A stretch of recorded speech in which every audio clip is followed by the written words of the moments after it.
I remember my first piece to camera with a very nice cameraman called Cedric Heward, who made a lot of television himself and documentaries and such.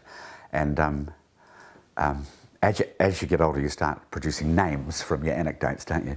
But I remember going down to shoot something about Gabriel's Gully Gold with Cedric Heward and doing my first piece to camera. And it was such an event, you know, like, you know, you posture, you know, concentrate on staring down the barrel of the camera, getting it right. I'd rehearsed all the words to the nth degree. I remember that moment. So yeah, it is daunting. All those moments that are initially daunting. And when you see young people coming on today in radio or television, things you take for granted and you see them taking them so seriously, it takes you back. And of course you need to take it seriously because you've got to develop the craft and get it right. Holmes was a tough show. It was a great show. It had good camaraderie. It asked a lot of you. I would do, I think from memory, well, you probably had slack years and more productive years. I think I'd probably do 70, 80 stories a year. And those stories required often quite a lot of travel and research. So you were out in the field, you had to bring them back. It was far less digital in those days. I mean, it was digital to an extent, but it was far less digital. So it was all time consuming. You worked hard, you had to find stories, you had to think out of the square to find them, you had to research them, get them yourself. But it was certainly demanding.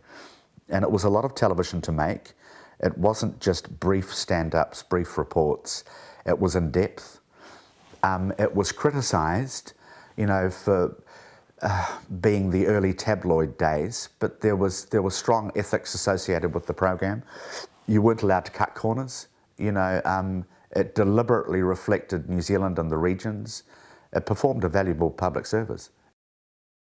That first night with Dennis Connor, which seemed so controversial and so rude and so outrageous, and who is this jumped up, you know, whatever they called him.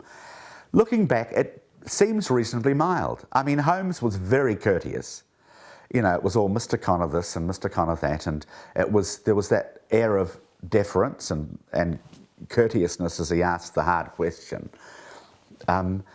Looking back, that was mild television by today's standards. And so it's a measure of how sedate our society was and the state of the media then that it caused such umbrage in society. But it certainly was a hiss and a roar of a thing to start off with. And Dennis Connor walking out of the studio, and he was still attached to his microphone and had to, it was a slightly less than dramatic except because of all that.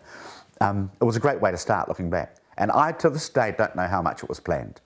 You know, I don't know how spontaneous it was. I don't know, you know, how deliberate it was, but it was certainly a great show starter. I suppose looking back, it's a strange premise. You bring dogs and their owners together and you make the dogs do things. It doesn't sound, I'm just thinking if, you know, if you're a commissioner and this was being pitched to you, you'd be thinking, yeah, and then. And so what it depended on, I think, was expertise in a number of areas. It was very well organised. Joe and Mark Raymond did a very, Mark Leishman and Joe Raymond did a very smart job, you know, corralling it all and devising the courses and making it interesting. My job, I don't know if I ever fully thought it through. I had to do the commentary, and obviously it was going to be a bit humorous, and that's what I did, really. And I swatted the dogs' names. I'd look at all the dogs' names and I'd read the bios of the owners and I'd work out lines to use and terrible puns. And I mean, it just seemed natural to kind of do it that way. I mean, I don't think it was a work of genius, but it just seemed like, you know, if you treated it whimsically, it might work. And we had no clear way of knowing if it would work. And then it went on television and it seemed to work. And so we did it again the next year. And the dogs seemed to respond. There would be many endearing moments. You know, they would fall in the pond when you wanted them to fall in the pond. They would wander off course just when it was looking too smooth. They'd dart in a different direction and you'd think, hallelujah, they've done this. And so it was almost as if the dogs collaborated with us to make the program. And yeah, I mean, there were people who thought it was total nonsense, I'm sure, but a lot of New Zealand watched it and liked it, Tux Wonderdogs.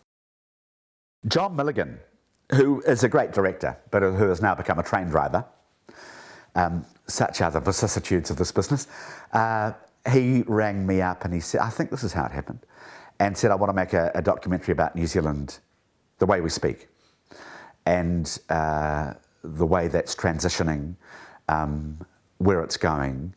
And we got together and we discovered interesting things about how our accents developed, you know, which was primarily in the south of New Zealand and largely thanks to the blending of Māori with the new Scottish, Welsh and Australian accents that came in. And we just wanted to treat it in an unusual way. So we decided to roll an R through gore, which seemed like, I mean, it's a slightly clunky idea, isn't it? But it worked well, and we rolled the R down the main street of Gore. We built this giant R, and the people in Gore got the joke right away and came out and talked to us about their accents, and that was, you know, enormous fun. New Zealand comedy is droll, and often our best comics are too. And I'm not holding that up as a prime exemplar of New Zealand comedy, but our approach was droll to it, and that's why I think it was well received. And it was also very informative, and it told us which way the language is going, and it told us basically, if you want to know how we'll sound in 20, 30 years, go to the supermarket checkouts, because the women who work there are the future of the language, and it told you little interesting bits and pieces like that. And so it was informative and it was a bit of fun. Irene Gardner at TVNZ rang me up and said, I've got this idea for a show called Mucking In. And being a freelance television maker, you're grateful for any, you know, TVNZ commissioner who's got an idea for a show and rings you up. And she started to describe it to me, and I thought it was a wonderful premise. I thought the title was a bit old-fashioned, Mucking In. I thought it was a bit English. As it turns out, that didn't matter, and everybody liked the title. The premise sounded great, celebrating people by doing their gardens. I thought, this will be fun. I wonder how long it'll last.